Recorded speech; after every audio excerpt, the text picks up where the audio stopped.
Hello everybody, it's Jamie from Old Shipping Lines and welcome to a special video.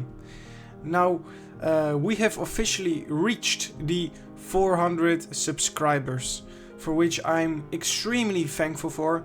I never thought that so many of you guys would like my content. Now, as you all know, I have one favorite ship, my number one favorite ship. And no, it's not about the Titanic. The Titanic is in my top 5 ships. She's definitely on number 2. But my number 1 favorite ship is the RMS Empress of Ireland. And in this video we shall talk about her final voyage.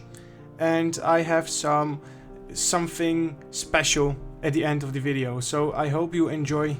And again, thank you for all your support. So, I'm sorry if you hear the noise outside. There's nothing I can do about it, but I hope it won't be too disturbing. Now, we shall quickly go along the main characteristics of the RMS Empress of Ireland. She was owned by the amazing Canadian Pacific Line. And the fine vessel also, of course, had a sister ship, which was called the RMS Empress of Britain. Now, the RMS Empress of Ireland was launched on 27 January 1906, and her maiden voyage would have been on 29 June 1906. Now, the RMS Empress of Ireland was commanded by Captain Henry George Kendall, who was a well-liked captain among the ranks.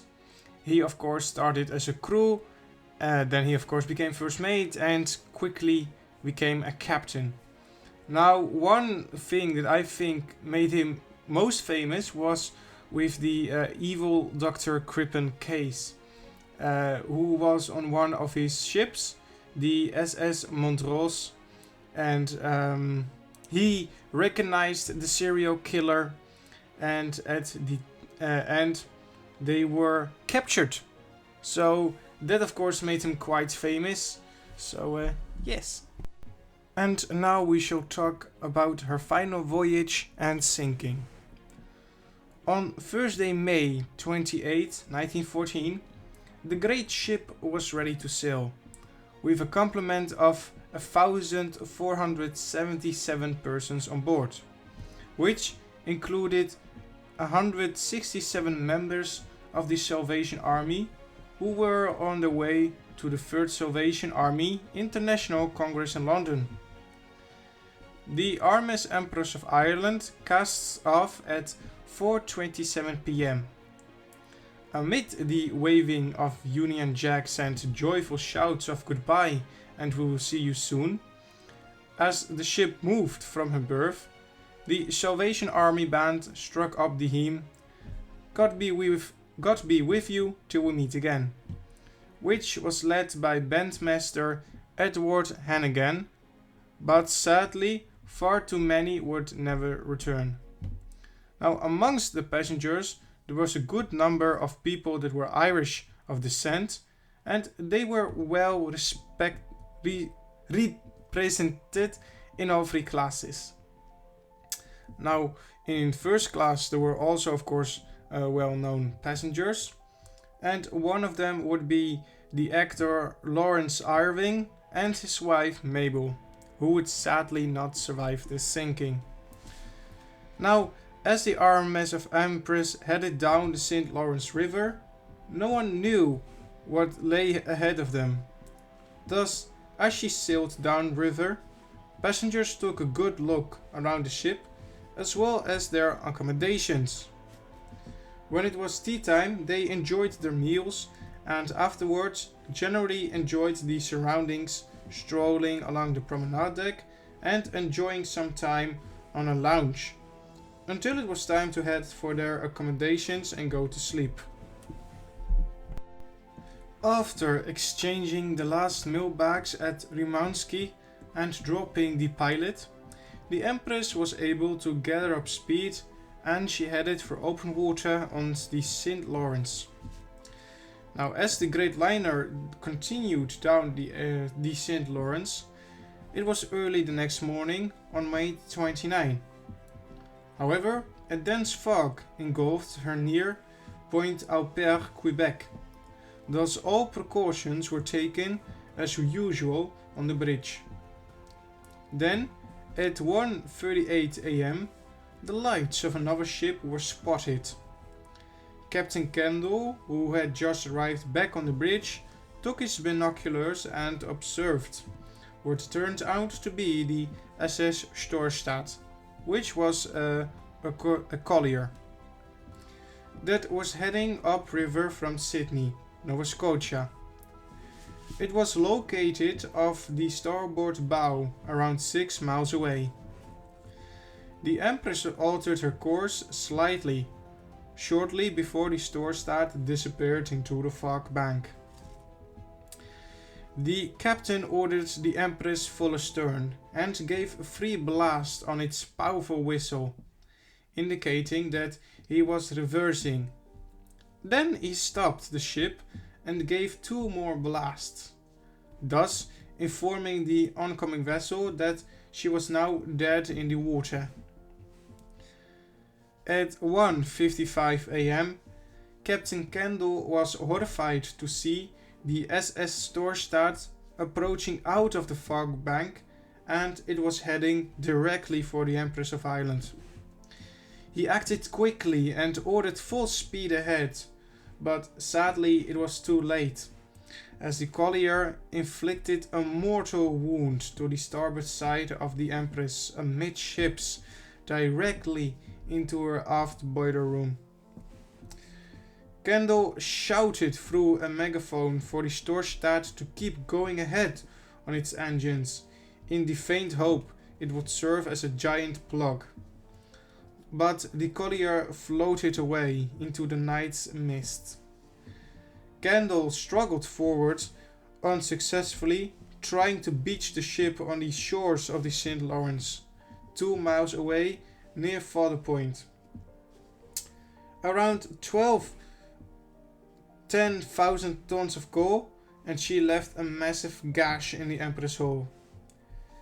Despite the Empress of Ireland was fitted with ample of watertight doors, but they were operated manually, and thus they could not be closed with the ship listing so fast, and sharply because of water was pouring into the gasping wound. The water was pouring quickly in the liner, and thus she rapidly began to keel over to starboard.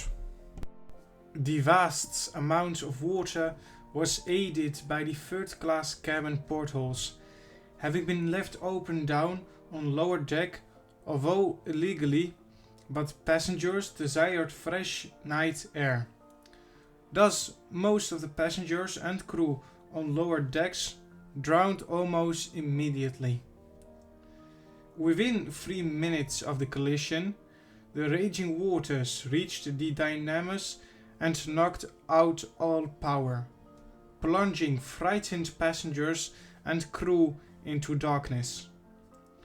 Although Captain Kendall had ordered lifeboats to be lowered and Marconi wireless operators Edward Barford and Ronald Ferguson to send out an SOS, passengers who were on the upper decks and who were able scrambled out on deck in their night clothes, and some jumped into the frigid waters in a desperate attempt to save themselves.